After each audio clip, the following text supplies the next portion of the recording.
안녕하세요. 성서란 무엇인가 네 번째 시간으로 계시로서의 성서를 살펴보도록 하겠습니다. 성경은 하나님의 말씀이다. 그 말뜻에는 결국은 하나님께서 성경을 통해서 사람에게 당신의 뜻을 보여줬다. 이렇게 말하는 것입니다. 성경은 사람의 글이기도 하고 또 역사이기도 하고 예술이기도 합니다. 그러나 무엇보다 성경은 결국은 하나님의 계시입니다. 여호와께서 이렇게 말씀하셨다. 그것을 성경을 통해서 우리는 알게 됩니다. 계시로서의 성서인데요. 그럼 도대체 계시가 뭐냐? 한번 살펴보도록 하겠습니다. 계시가 무엇인가? 구약 히브리어에서는 계시를 벗기다, 드러내다라는 뜻을 쓴 갈라가 있습니다. 사무엘상에 나와 있고요. 그다음에 이제 나타내다 라고 하는 것이 나타나다, 여호와께서 나타나다 라고 하는 것이 라라고 하는 히브리어가 있고요. 그 다음에 어떠한 지식을 알다 라고 하는 것이 이제 야다 라는 말입니다. 그러니까 이것이 다 계시와 관련되는 거예요. 드러내는 것, 가려있던 것이 드러내는 것, 하나님이 나타나는 것, 그리고 하나님의 지식을 알게 하는 것, 그것이 다 계시입니다. 히브리어에서 그 계시를 나타내는 뜻입니다. 그리고 이제 신약 성경에서는 아포칼립토라고 하는 것이 있죠. 그것도 마찬가지로 드러내는 거예요. 그리고 이제 아포칼립십스라고 하는 것이 있습니다. 그것은 이제 명사죠. 드러냄, 계시입니다.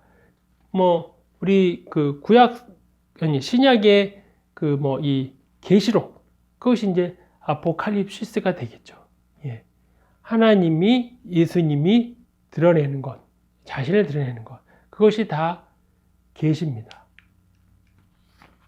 계시에는 이제 크게 세 가지가 있다라고 봅니다. 하나는 뭐냐면 교리로서의 계리예요. 계시입니다. 그러니까 교회마다, 교단마다 그 교단의 특징을 나타내는 교리들이 있습니다. 약간씩 차이는 있지만 그러나 그 교리가 곧 교회, 그러니까 기독교가 기독교임을 나타내는 교리가 있는 거죠. 그러니까 한국에는 한국의 헌법이 있잖아요. 우리나라만 헌법이 있고 미국은 미국만의 헌법이 있습니다. 그 헌법이 곧 미국이라는 나라 특징 짓거나 일본이라고 하는 나라 특징 짓거든요. 바로 교리가 그러한 것과 같이 하나의 명제, 또 진리가 되는 거죠. 객관적 실제에 대한 정보를 제공하는 명제 혹은 진리 주장이다. 교리로서의 계시, 그것을 조지 린드백이라고 하는 학자가 얘기했고요. 그 다음에 현존으로서의 계시다. 계시는 하나님의 인격적인 지금 보여주는 거예요. 인격적으로. 역사적이고 인격적이고 하나님의 인격이다. 에밀 브루너라고 하는 학자는 이렇게 얘기를 했습니다. 또 계시는 결국 역사로서 드러난다. 역사로서. 하나님의 행위가 해석된 공간에서 드러난다. 여기에서. 보편적인 역사 사건으로서 드러난다. 그것이 계시다라고 하는 것이 판덴베르크라고 하는 학자가 이야기를 합니다. 그러니까 크게 세 가지. 물론 다양하게 얘기를 많이 하는 거죠. 이것만 있다고 하는 건 아니고요. 워낙 다양하게 있는데 그 중에 세 가지 중요한 것을 뽑은 겁니다. 교리로서의 계시, 현존으로서의 계시, 그리고 역사로서의 계시, 이렇게 볼 수 있습니다. 자, 이제 이렇게 이 계시가 나오는데 하나님이 자기를 어떻게 보여주느냐? 그렇잖아요. 하나님이 자기를 드러내는 것. 그죠? 예수님이 당신을 우리한테 보여주는 것이 계시니까 그것을 어떻게 드러내냐 하면 하악이라고 하는 학자는 하나님의 신비로움에 참여하는 행동이요, 그 신비로움에 참여하는 지식이다. 그렇게 얘기를 하고요. 폴 틸리히는 인간의 성의 깊은 곳에 존재의 근거를 드러내 보이는 것이다. 하나님의 인격적 자기 노출이고 그리스도 예수의 역사에서 그 절정과 완성에 도달하는 것이다. 맥클라스는 그런 얘기를 합니다. 결국 계시는 초월적 존재인 하나님이 비초월적 존재인 인간에게 자기를 보여주는 거죠. 그것이 계시라고 볼 수 있습니다. 하나님의 자기 계시 방법이 있습니다. 일단은 피조 세계를 통해서 하나님을 보여줘요. 예. 시편에 이렇게 되어 있습니다. 하늘이 하나님의 영광을 선포하고 궁창이 그의 손으로 하신 일을 나타내는 겁니다. 그러니까 하늘을 보면 야, 좀 높다, 아름답다. 그 자체가 신이 높은 것, 신의 아름다움을 자연세계를 통해서 보여주는 거죠. 예. 그래서 뭐 우리가 뭐 봄이나 이런 가을 되면 야외 예배를 가잖아요. 예. 밖에서 그 공원이나 뭐 산 같은 데 가서 보면 와, 하나님 참 대단한 분이다. 이런 걸 이렇게 어떻게 아름답게 꽃도 만들고 시냇물도 흐르게 했을까? 그 자체로서 하나님의 뜻을 보여주는 거죠. 예. 자연의 그 아름다움, 그 평화로움이 곧 하나님이 어떠한 분이시라는 것을 보여줍니다. 성경에서 되어 있고요. 사도행전 17장 26절에 보면 인류의 모든 족속을 한 혈통으로 만드사 온 땅에 살게 하시고 그들의 연대를 정하시며 거주의 경계를 한정하셨으니 이는 사람으로 혹 하나님을 더듬어 찾아 발견하게 하심이로되 그는 우리 각 사람에게 멀리 계시지 아니하도다. 자, 피조 세계, 이 세계를 통해서 하나님을 보여주는데 사람들이 하나님을 더듬더듬해서 찾을 수 있게 이 피조 세계를 통해서 이 자연 세계를 통해서 사람들이 하나님을 더듬거려서라도 찾을 수 있게 해주셨다는 거예요. 하나님은 어디 멀리 계시느냐? 아니야. 그분은 우리 각 사람한테 멀리 계시지 않아요. 그러니까 이제 더듬더듬해서 하나님을 찾을 수 있다는 거죠. 이 사도행전에 나오는 그런 말씀입니다. 그러니까 하나님이 이렇게 그 모습을 통해서 보여주는 겁니다. 필요 세계를 통해서 뭐 필요 세계라고 말해도 그냥 이 세계를 통해서 자연을 통해서 생태계를 통해서 신을 찾고 상상할 수 있고 경험할 수 있게 그렇게 신이 자신을 계시합니다. 보여주는 거예요. 자, 그 다음에 사람의 양심을 통해서 또 하나님이 보여줍니다. 로마서 2장 14절에 보면 율법 없는 이방인이 본성으로 율법의 일을 행할 때에는 이 사람은 율법이 없어도 자기가 자기에게 율법이 되나니 이런 이들은 그 양심이 증거가 된다. 이방인들은 로마서를 쓸 때에 사도 바울이 봤을 때 이방인들은 율법이 없었습니다. 율법은 이스라엘 백성이 있었으니까. 그러면 그 사람들은 어떻게 될 것이냐? 신을 몰랐으니까, 하나님 몰랐으니까 어떻게 될 것이냐? 그 사람들이 양심을 다 줬으니까 그 양심이 그 사람들한테 율법이 되는 거예요. 구약성경처럼 이렇게 딱 정해주지 않아도 그들은 양심으로서 양심이 곧 그들의 율법이 되게 돼 있다는 겁니다. 그 양심이 곧 증거가 되고 양심이 율법이 되는 거예요. 그래서 그 생각들이 혹은 고발하며 혹은 변명하며 그 마음에 새긴 율법의 행위를 나타내는 거죠.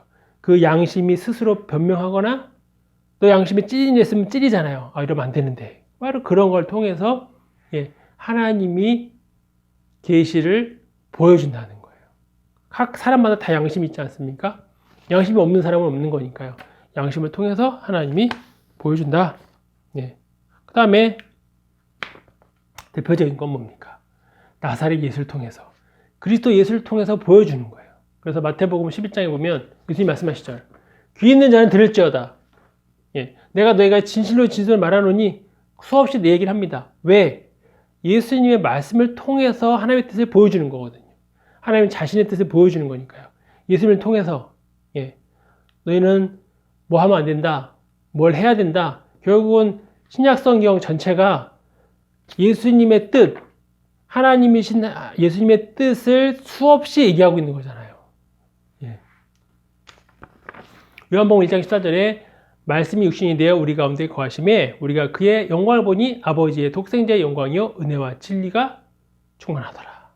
하나님께서 결국은 예수를 통해서 당신의 뜻을 보여주는 거죠. 선지자를 통해서만 하다가 내가 직접 이야기하겠다라고 해서 말씀이 로고스가 육신이 돼서 눈에 보이게 그렇게 하나님의 뜻을 보여줍니다. 계시를 어떻게 나타내느냐? 예수를 통해서 직접 드러내는 거죠. 그 다음에 결국은 성서를 통해서 성경 자체가 곧 계시잖아요. 요한복음 10장 35절에 성경은 폐하지 못하나니 하나님의 말씀을 받은 사람들을 신인하셨다. 디모데후서 3장 15절 우리가 아주 많이 하는 거죠. 또 어려서부터 성경을 알았나니 성경은 능히 너로 하여금 그리스도 예수 안에 있는 믿음으로 말미암아 구원에 이르는 지혜가 있게 하느니라. 성경을 통해서 하나님이 우리에게 당신의 뜻을 보여줄 때는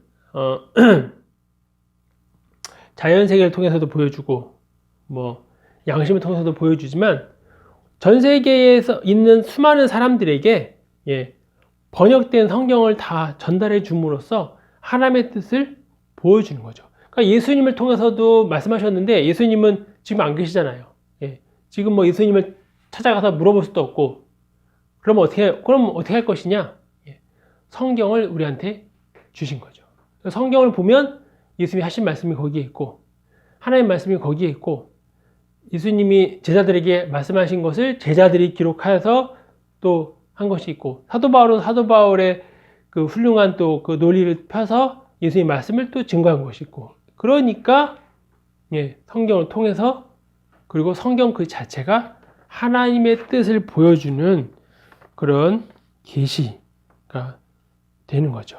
그래서 크게 네 가지 하나님이 당신의 뜻을 보여주고 알려주는 방법이 크게 네 가지다.